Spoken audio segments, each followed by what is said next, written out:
iminsi myinshi bantu bivuga butumwa TV ni Pastor Eric narigize ngo abantu mbasuhuze kabisa twongere tuganire ku ijambo ry'Imana. Hari hashizemo igihe ariko ndagira ngo tuganire akanya gatoya. Ndagira ngo tuvugane ku masezerano y'Imana. Imana yashyize maze iminsi nk'ibiri Imana ishyiraho inganiriza imbwira kuvugana n'abantu ku byerekeranye n'amasezerano y'Imana. Kandi ayo masezerano y'Imana cyane cyane na amasezerano tubonera muri Kristo, kubera ko buriya Kristo ni umuzo w'amasezerano y'Imana. Kandi buriya mu by'ukuri namwe murabizi bavandimwe, burya umuntu agusezeranyije byanze bikunze burya arasohoza. No kuvuga ngo iyo mvuga umuntu ndavuga wenda Imana, ni rwo rugero nanze ngereranya n'umuntu yagusezeranyije, ariko nshaka kuvuga amasezerano kurusha uko mvuga umuntu. Amasezerano rero mu by'ukuri abakwiriye gusohora, abakwiriye kubaho. Iby'Imana yasezeranye natwe burya ni iby'ukuri, cyane cyane ko twabisezeranyijwe n'Imana. Rero ndagira ngo uvuge ku masezerano tujya tubonera, amasezerano twasezeranyijwe ariko bigomba kuzakorekera muri Kristo. Bibiliya yuzuyemo amasezerano menshi cyane yagombaga kuzasohora bitewe nuko Kristo ariho, bitewe nuko Kristo yahanuwe, bitewe nuko Kristo yageze igihe aravuka abyarirwa mu mugore, bitewe nuko Kristo yapfuye kandi akanazuka. Hari amasezerano menshi mu by'ukuri yagombaga gusohora, kandi n'uyu munsi wa none asohora rwose. Rero ndagira ngo rero tugane ku masezerano, kandi izi ni inyigisho zizaba uruhererekane nzakomeza, ariko umunsi yo tuvuga ku bintu byerekeranye n'iby'Imana yadusezeranyirije muri Kristo. Ndahera rwose ku isezerano rya mbere, ariko mbere na mbere nifuza ko twabanza tukumva indirimbo. Nagira ngo duhimbaze Imana ho gatoya. Amen amen. Nayo duhimbaze Imana. Hari umugabo njyabunda cyane muri Tanzania bamwita Sifaeli Mwabuka. Hari indirimbo yarimbye aravuga ngo maombi yangu, isezerano ryawe nako isengesho rya muvandimwe. Nanjye mu by'ukuri reka turyumvire muri iyi ndirimbo yuzuyemo amasezerano uyu mugabo yaririmbye witwa Sifaeli Mwabuka. Ndi kumwe rero n'umwana wanjye, nubwo mutamuruzi ariko turi kumwe n'umukobwa wanjye hano. Ndagira ngo adukinire indirimbo imwe ya Sifaeli Mwabuka yitwa ngo maombi yangu. Akirimo kwishaka, ndagira ngo nawe witegure, ariko noneho mu kanya tutangiye tuganire ku ijambo ry'Imana. Reka twumve. If you don't have control of your finances, you don't have control of your business. NetSuite Financial Man.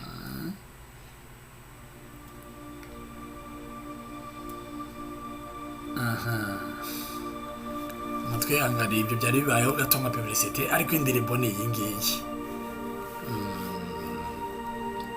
Imana ibaho umugisha abantu bari hafi na kure, tuganire ku ijambo ry'Imana.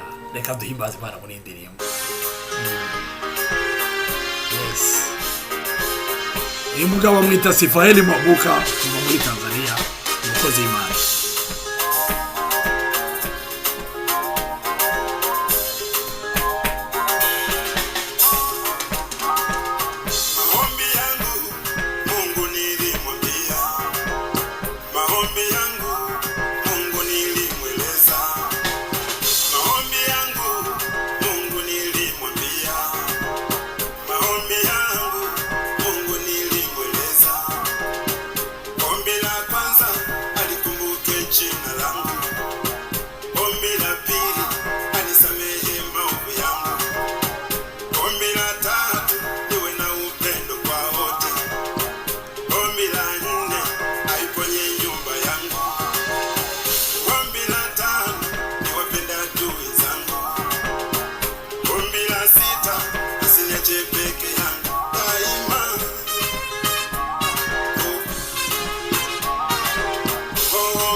utaninua, amina. Unaahidi Baba utaniponya, amina.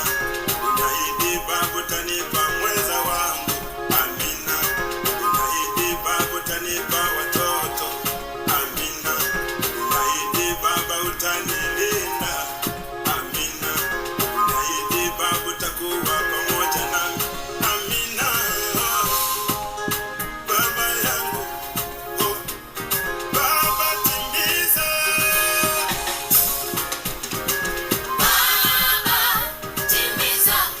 Bado ni imani nawe, ahadi zako za kweli, yaidi utanibariki, yaidi utanitetea, Baba, yaidi utaniponya.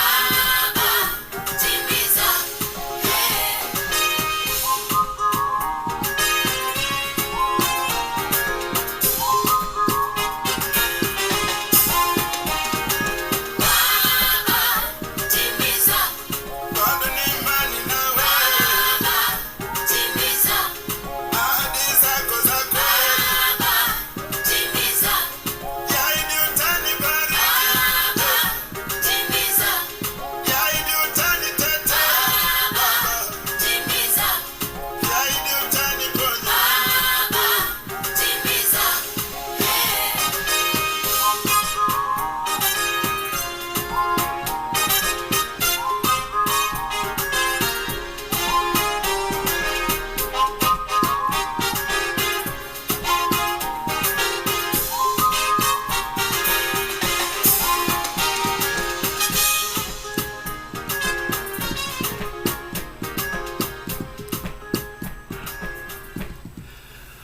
Murakoze cyane.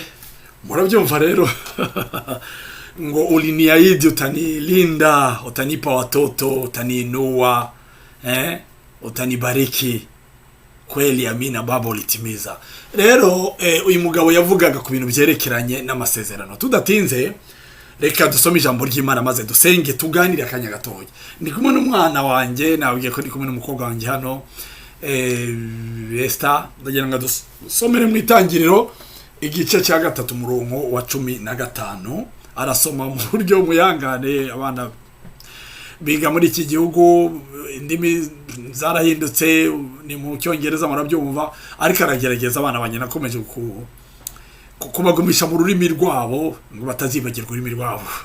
Rero ariko uyu munsi agiye kudusomera mu Kinyarwanda. Reka rero adusomere, aragerageza ndabizi. Esther initangiriro 3:15 haravuga ngo nzashira urwango hagati yawe n'uyu mugore, no hagati y'urubyaro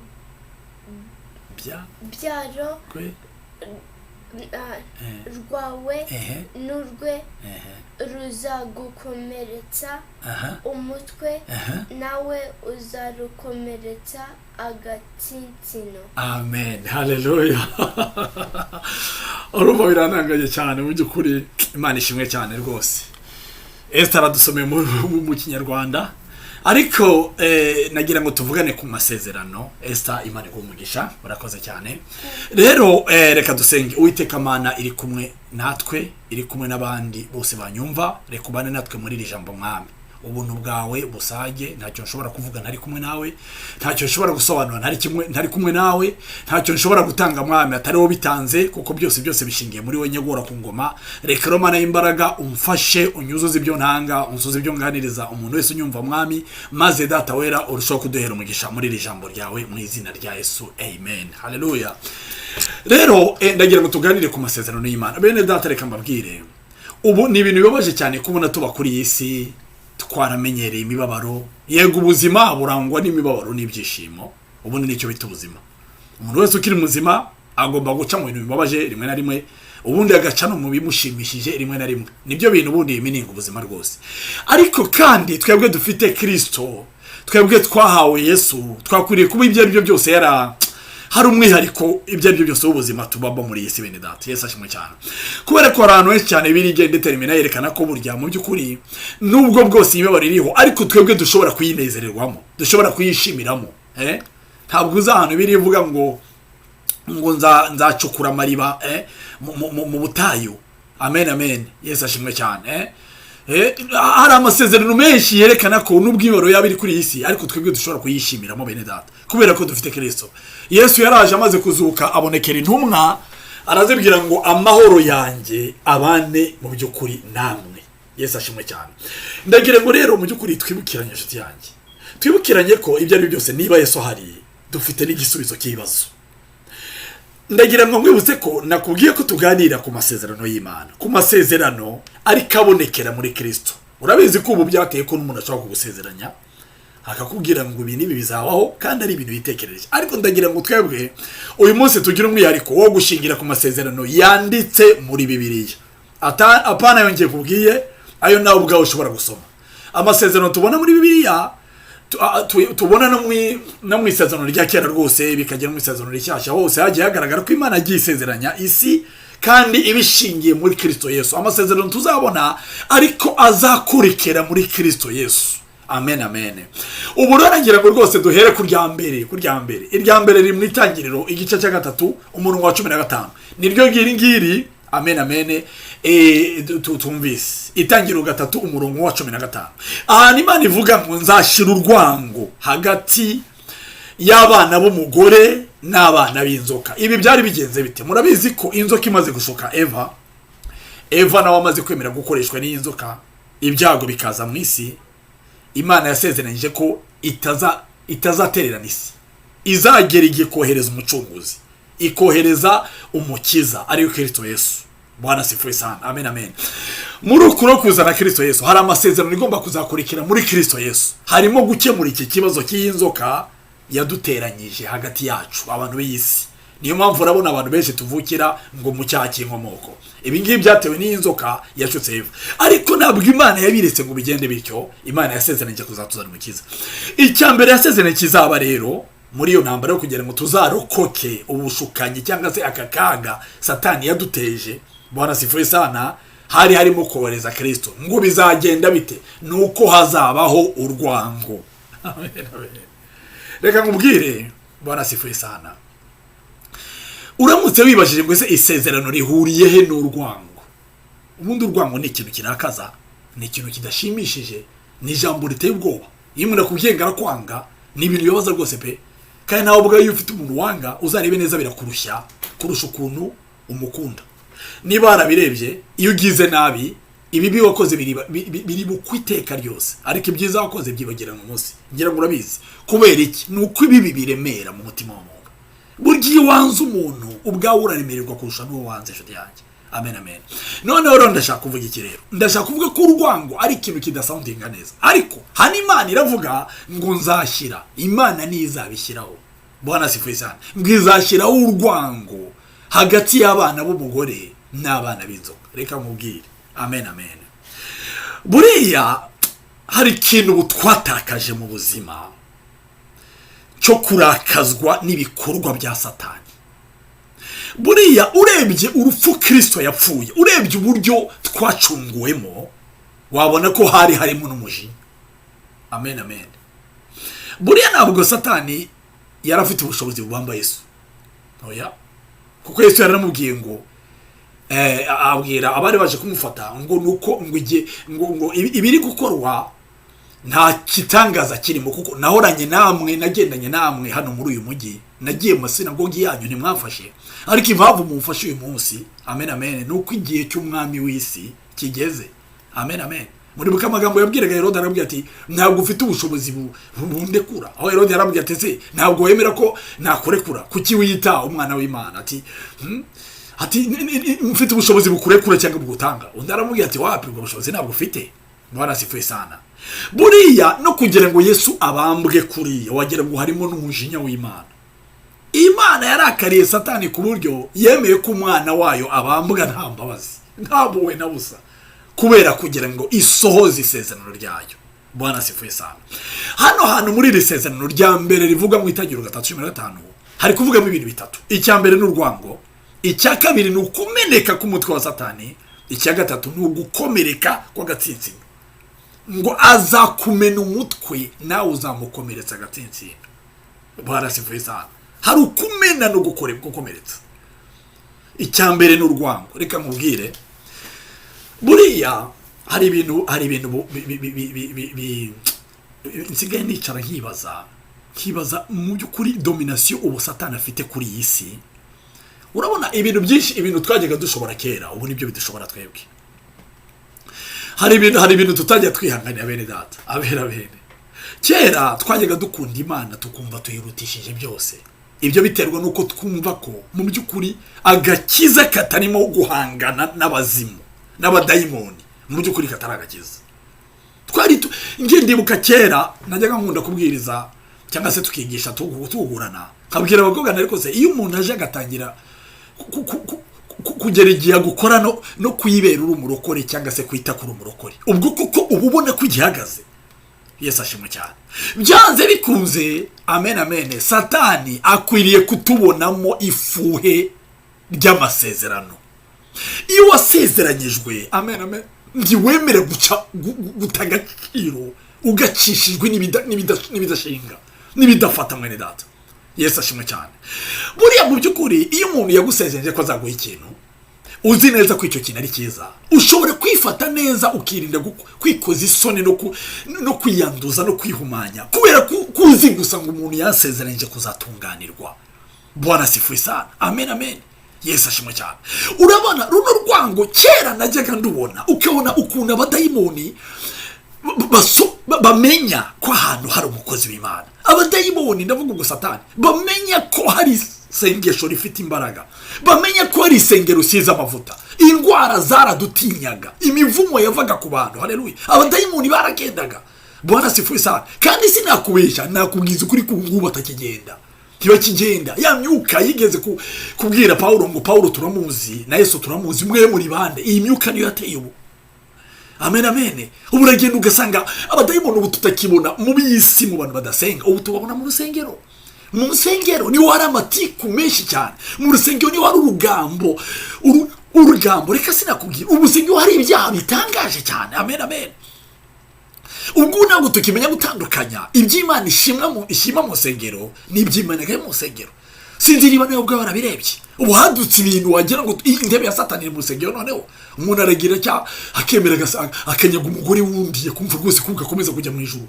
Umuntu akajya akirukana umugore agasaba uwundi. Ngibyo byose ngo n'amasezerano n'Imana yarafite. Ibyo ntabwo ari byo, ntabwo ari agakiza nyakuri bene data. Bwana sifuye sana.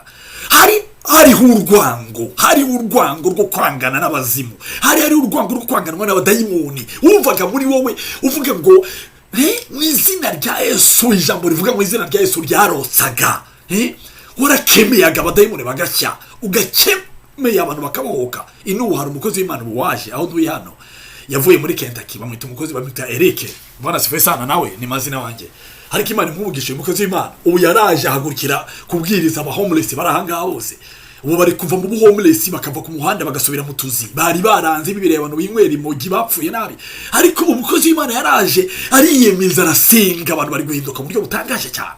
Bwana sifuye sana. Amen. Urumva uyu mukozi w'Imana ni ukuvuga ngo izigi, ariko ndagira wibutse nge nawe mwene data ko runo rwango Imana yadusezeranyije ruzatuba mu mutima, atari ubwo kuzangana ubwacu ku bwacu. Si ubw'abagabo kwanga abagore, si ubw'abagore kwanga abagabo, si ubw'abana kwanga ababyeyi babo, si ubw'ababyeyi kwanga abana babo, ahubwo ni urwango rwo kwanga abadayimoni, ni urwango rwo kwanga imyuka mibi n'imizimu. Bwana sifuye sana. Haleluya. Imyuka mibi tuwetereshereza abana bibi, imyuka mibi ducanganyikishiriza abana, idusenyera ingo, imyuka mibi duteza indwara zidakira, imyuka mibi iduhozaho igisuzuguriro. Abadayimoni batuma amasengesho yacu atumvwa. Iyo myuka Imana yavuze ngo nzashira urwango. Mwene data, uracyafite ifuhe muri ryo kwanga Satani, uracyafite ifuhe muri ryo kwanga abazimu n'abadayimoni. Bwana sifuye sana. Haleluya. Wifite mu icyo kintu rero Imana yakidusezeranyije, iratubwira ngo nzashira urwango hagati yawe n'abadayimoni. Kwanga ni iki? Kwanga urabizi neza. Kwanga niba utarakizwa uzi uburyo wanga wa muntu.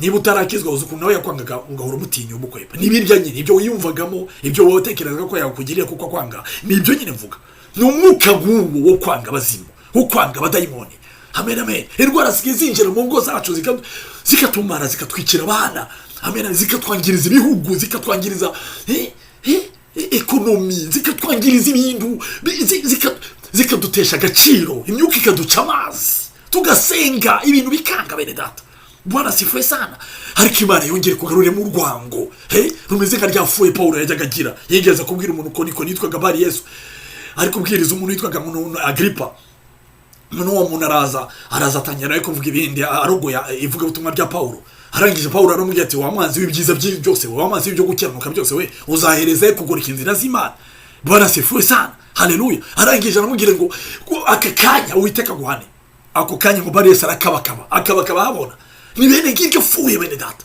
Bwana sifuwe sana ifuye ry'umwuka wera ryatinyishaga abadayimoni abantu bakagera mu rusengero bafite ibinyoma bikunde bikanga burundu Ananiya na Safira baraje babesha bavuga ibintu bagera bari kubwira Petero amen amen kumbere bari kubesha umwuka wera Bwana sifuwe sana Imana iravuga ngo nzashiraho urwango dukwiriye kugira abadayimoni basesemwa n'izi ndwara basesemwa n'ibi byorezo basesemwa n'akavuyuka gasenga kabera mu itorero Bwana sifuwe sana basesemwa no kugoreka Bibiliya no guhimba amasezerano ataravuye ku Mana bene data Bwana sifuwe sana haleluya urwango shoti yanjye urwango rwatumaga twanga icyaha ukareba umugore yateretwa n'umugabo utaramushatse kumva biramutera umujinya ijisho ryonyine arebesheje uwo mugabo wiraririka rigatuma aca bugufi akavuga ati uyu mugore afite Imana amen amen ijisho urebesha umugore gukiraho ubuhehesi n'amaso akurerembura akakurebamo amavuta y'Imana akamenya nguyu ntabwo namumeneramo Bwana sifuwe sana haleluya urwango rwo kwanga ibyaha rwo kwanga ibisa na satani ubwe Imana irangira avuga rero nzashira urwango reka dutekereje ku urwango bene data iri ni isezerano rya mbere tubonera muri Kristo kuko ni urubyaro ruzakomoka kuri uyu mugore rwagombaga gukora ibingibi kuri satani urubyaro n'uruhe ni urwasezeranijwe Aburahamu amen amen nabizera amen bafite imfura muri bo Abaroma 8:30 ngo Yesu ni imfura muri bene se benshi Bwana sifuwe sana haleluya bene data reka twibuke ko hari urwango runaka rwo kwanga abazimu rwo kwanga myuka bibi rwo kwanga abadayimoni nurota ibintu bibi ukarota inzozi bihagarara ushikame uhangane nubura n'imbaraga gushakisha ukuntu ukora strategy Yesu zose yavuze ngo bene unakurwa muri kindi keretse gusenga no kwiriza ubusa amen amen icyamba abantu bakumva bene data ubutumwa nyabugo bwa Bibiliya isezerano rya mbere Imana yadusezeranije muri Kristo Yesu nuko izashyiraho urwango mu mitima yacu rwo kwanga satani n'ibisa nawe Bwana sifuwe sana haleluya icyakabiri rero urubyaro rw'uwo mugore ngo ruzamumena umutwe iri ryari isezerano rya mbere kumena umutwe wa satani urabona mu mutwe niwo batekerereza reka mubwire ibingibi singira ku badayimoni na satani kurwanya abadayimoni kurwanya ubungeze mu byo bita ibyo nakwita ngo kurwanya ubujiji kurwanya ibikorekera mu mutwe reka mubwire bene data niba hari ikintu ngubu satani yishushanyirijemo ntagiteza abadayimoni barahara akabateza ubundi akaza mu zindi nzira no kugira abantu indindagizi tukarindagira tukibera abantu batazi aho tuva naho tujya batazi aho tugeze naho tugana bibe mu gakiza bibe mu buzima busanzwe ibintu byose byaratuyobeye byaraducanze habe mu itorero habe mu buzima busanzwe bwo hanze ibintu byose byaraducanze ubwenge bw'abantu usinzi ukuntu bwabaye Bwana sifuwe sana ariko wibuke ko ari isezerano mu by'ukuri ryo kumena umutwe wa satani ubwonko bwose buba mu mutwe ibitekerezo byose biba mu mutwe ibintu byaragiye biravanga ku buryo ntukimenya neza ibyo ari byo umuntu mukuru ufite imyaka nk'iyo mfite asigaye yikomporta nk'umwana mutoya uzi kubona umuntu ungana nkanjye agitekereza ko yatandukana n'umugore wamaranye imyaka 10 ngo agashaka undi mugore murambwira iyo mitekerereze imeze gutyo uzi kubona umugore abyara abana bangaka akabata mu nzu akajya gusanga undi mugabo iyo mitekerereze urumva iyo mitekerereze ukuntu imeze Bwana sifuwe sana uzi kubona umuntu yumva ko imibereho ye yose yayimara mu bintu byo gutanga energy ze mu bitamureba ngaho kuvuga ibintu bitari ibye uriya mugabo ntakunda umugore we uriya mugore ntakunda umugabo we bari abana buriya babaye ibirara uko mureba kuriya uriya yabaye indaya uriya mureba kuriya ntabwo nta nshingano uriya mureba kuriya agambanira igihugu uriya mureba kuriya buriya ni ukubabeshya ibintu byabaye ibindi ubwenge bwaracuramye, ibintu byaragiye birivangavanga, ukagera mu itorero amaturo ni ubukoryo bwa paseri, ibya 10 ni imero wabashaka, ibitekerezo bipfuye byuzuye mu mitwe yacu bene data, twarundanyijwemo na Satani. Ibitatureba na busa. Urazi uburyo urugo rwawe rukuvunnye, kurera abana bawe ntibikoroheye, kubana n'umugore washatse, umugore wawe kubana n'umugabo wawe ntabwo byoroshye muvandimwe, ariko usanga ubwongo bwawe buragenda bukikonsantra mu bintu byinshi hanze bidakureba na busa. Amen amen. Ibitekerezo byawe byose bigashira mu mitandao, ngaho kuri ibi bintu bihumanyije, ibintu bikoze isoni, warangiza ugashaka no kugera mu byigishe n'abandi. Imana idufashe cyane bene data. Haleluya. Ubwongo bwaragiye burivanga, hazamo ibitekerezo by'amafuti. Imana idufashe cyane. Bibiliya ivuga ngo Abagalatiya mwe ninde wabaroze. Iki cya gatatu, ninde wabaroze ngo mwahereye mu mwuka none murangirije mu mubiri. Abantu twatangiye tuzi neza ko intambara ari y'Imana, intambara atari yacu, ariko twaragiye turavanga dusimburanya amatorero n'ibyumba, dushakisha ahantu ngo babivuga neza. Niba bivuga neza ko Kristo Yesu ariwe gitekerezo, ariwe ubwenge bw'Imana, ko ariko mu migani yavuga bene data. Amen amen. Ibintu byarivanze, Satani yaragiye duhinduriza ubwenge n'ibitekerezo. Umuntu baramuha akazi ugasanga arashaka gukererwa, umuntu bakamuhereza akazi akakava atanasezeye, umuntu iyo bibona inanga muri iki gihugu abantu bakaba bakererwa gusa bakagira igihe birukana, umuntu akagenda agakora akazi ugasanga kugira ngo akore akazi byabaye ibintu byo gutikurira mu mirimo, gutikurira mu makampani. Ibitekerezo byaracanze, none ugasanga umuntu akubise imyaka 2, 3, 5 ntacyo yagezeho, ntacyarageraho. Kubera iki? Umwanzi yamushizemo ibintu mu mitekerezo ye, atakaza umwanya, ahera mu bintu byo kurangara gusa bene data. Haleluya. Ariko wibuke kwisezerano rya mbere tuboneka muri Kristo Yesu, nukumena umutwe wa Satani, nukujenjaguruka ucocagura. Bwana sifuye sana. Haleluya. Ugatekereza neza. Amen amen. Ese buriya reka nkubwire, buriya iyo ubona igisiga kiguruka hejuru, ntabwo ari uko iriya energy yose kikurusha imbaraga, ntabwo ari uko kirya ibintu byinshi bifite vitamini nyinshi ngo kibashe kuguruka mu kirere. Buri impamvu igisiga kiguruka hejuru nuko kibyizera gusa ko bishoboka. Nuko kibyumva ko kigomba kugendera ari hano. Imitekerereze yacu ikibwira ko kigomba kuguma hejuru mu birere gutyo kikagumayo kikaguruka. Bwana sifuye sana. Haleluya. Niba udushishi tuzamuka ukareba agasazi kiruka ku idirishya cyangwa se ahantu hose kirukanka, ntabwo agasazi karya cyane ibintu bifite vitamini nyinshi ugakurusha imbaraga. Oya, nuko kabyizera muri koko kari akantu ko kuguruka gafite zirane zose buri kagafite. Warabona inzuki ukuntu zirwa zigenda zigaruka, warabona urushishi ukuntu rugenda rutahagarara.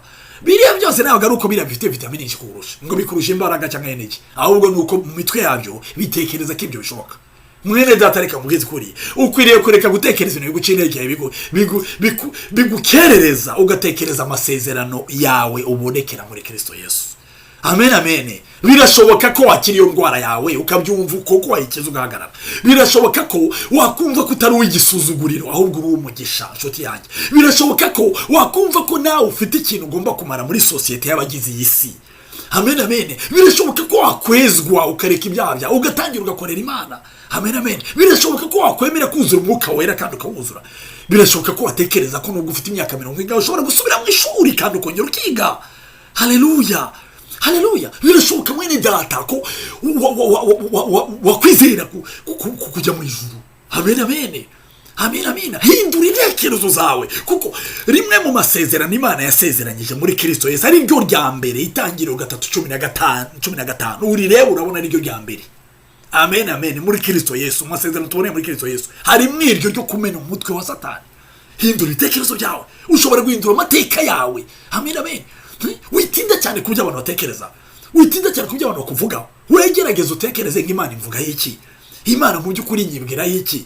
Yeremiya 29:11 haravuga ngo dore nzi ibyo nibwira nzabagirira. Nshuti yanjye rero gerageza utekereze Imana gutekerezaho, maze ubashe gukorera Imana, uhindure intekerezo zawe. Haleluya. Haleluya. Hari ukumene ku mutwe wa Satani, umene ureke gukomeza kwemeranya n'ibikubwira ko ntacyo maze, kwemeranya ko n'ibikubwira ko utize, kwemeranya n'ibikubwira ko uri umunyantege nkeya, ko uri mfite ibyaha bitabariwe. Ariko ibyaha nibihe bitabariwe? Bwana sifesana, twese dukeneye ubuntu bw'Imana, twese twavukiye mu byaha, twese dufite kamere. Amen amen. Twese dukeneye ubuntu bw'Imana, ubuntu dukeneye Imana itangira ubuntu. Ntabwo twikorerayo, ahubwo turahabwa. Bwana sifuye sana, turahabwa. Kugira ngo byitwe ukizwa n'ubuntu, turahabwa. Ntabwo dukizwa n'ibirimo, dukizwa n'ubuntu bw'Imana. Bwana sifuye sana. Haleluya. Akira rero iby'Imana yaguhereye muri Kristo Yesu. yaguhaye ubwenge bumenagura ibitekerezo by'ubujiji, ibitekerezo byo kutamenya n'ubwoba, ibigushidikanyije n'ibiki byose. Amen amen. Ibitekerezo bigusenyera urugo, vunagura izo mbaraga mbi z'umwijima. Imana ikugiye neza mwene data. Bwana sifuye sana. Haleluya.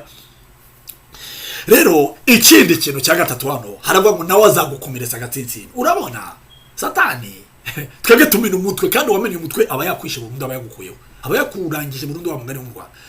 Bwana sifuye sana. Ariko kukomeretsa agatsinsino ushobora gukomereka ukongera ukivuza.